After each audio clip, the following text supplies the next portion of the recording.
It's after midnight. That special time. Alright, everybody. I treated each one of these three with ivermectin. A drop behind the left ear, and then I kind of rubbed it in the front of the ear like Carol Lee does. I thought that was a good thing to help it kind of go in there and not drip off.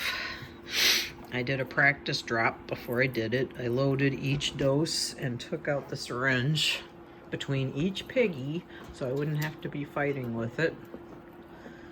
So,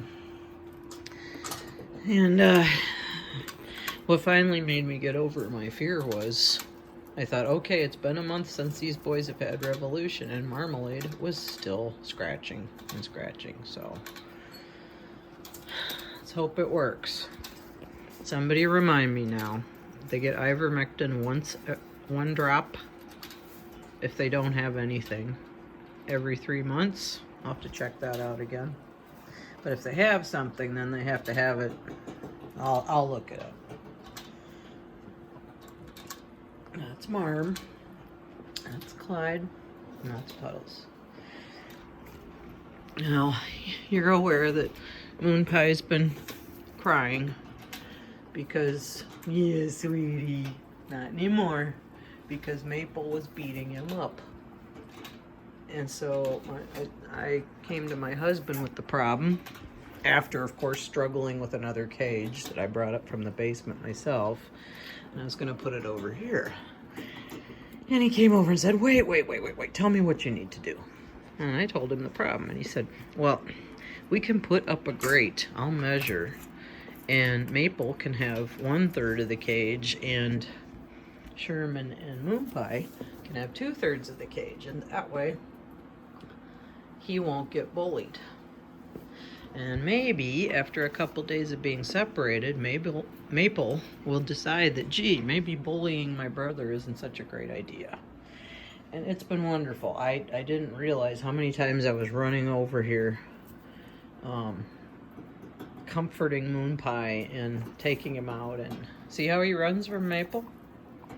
And he's very happy now because he can't be picked on. But it makes me sad. I mean, they're brothers, for heaven's sake. But, you know, I guess in human families too, you know. My brother isn't my favorite person, but he's my brother. It's just that we're so different.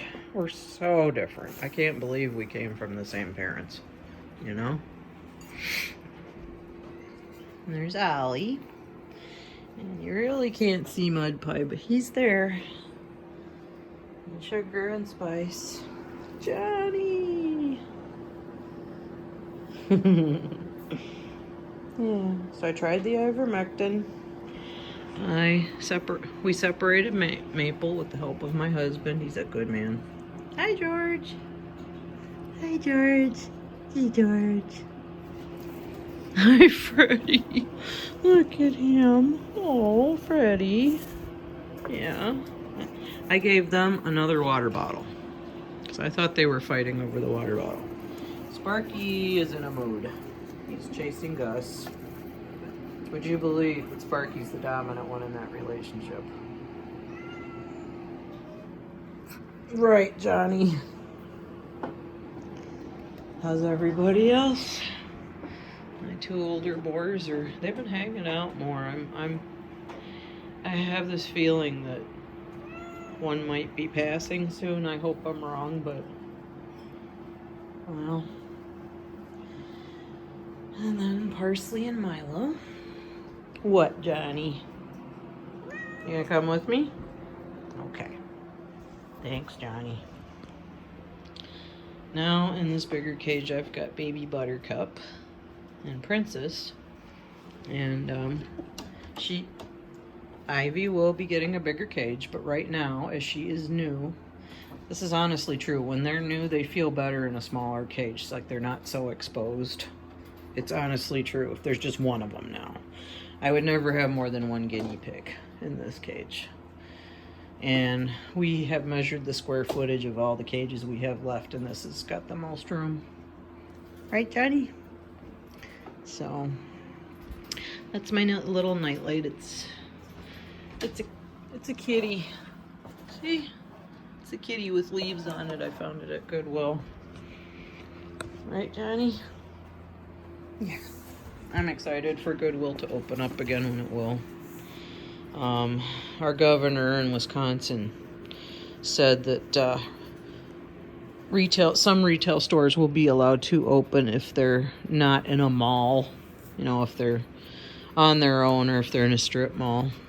But only 5 customers at a time, which that might be rough. So, but that means my husband's store will open up again tomorrow to the public, but only 5 at a time. So I still can't teach piano in there. Yeah. Don't you love my socks? Aren't they beautiful? Yeah. Johnny. Oh, Johnny. Let go. Let go. So, yeah, that's what's been going on. Oh, and there was a nest of baby birds under our awning that goes over our bedroom window. And this morning, I saw it had fallen out, or the baby birds had jumped out or whatever, but I knew they weren't ready to leave the nest totally, and I just cried. I went out and I retrieved the nest, and I did find one of the babies.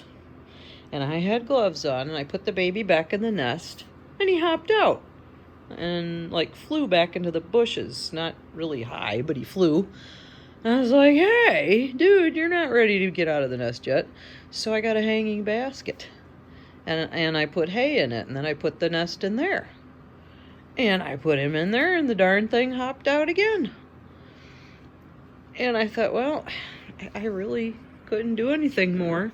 And I had my neighbor go over and look. She's rescued some birds, too, and she said, I don't think there's anything we can do. And they're house finches. I love them.